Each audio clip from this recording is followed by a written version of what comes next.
May mga taong fanatiko ng grupong Dilawan, nagbihis ng rosas bagong anyong tangan, ngiti sa harapan, akala mo'y banal. Pero sa likod ng kulay lumang galawan,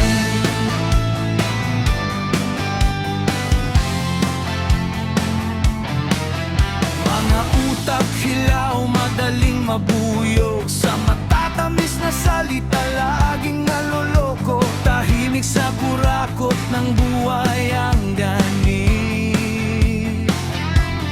Pero sa kalaban, galit ay mabilis. Pag sariling kampo, bulag at pipi, pag ibang mali, sigaw ay saksi. Ang hustisya raw ay para sa bayan, pero bakit pili lang ang pinaglalaban? Tahimik sa korupsyon ng mga buhaya, pero maingay sa kalabang may malasakit pa. Ang totoo'y ayaw, ang gusto'y kulay lang, hindi na tumingin kung sino ang tama. Tahimik sa takaw ng sariling hanay, pero sa kalaban wagas ang ingay. Ganito ba talaga ang pagmamahal sa bayan, kung ang katotohanan ay nilulunod ng pangalan?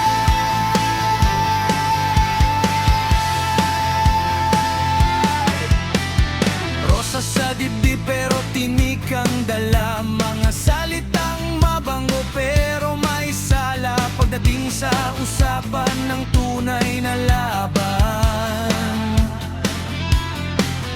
mas mahal ang kulay kaysa kapakanan. Mga matang bukas sa mali ng iba, pero pikit sa sariling baho tuminila. Ang bayan ang gamit sa kanilang sigaw, pero sariling kampo lang ang pinaglalaban. Pag sariling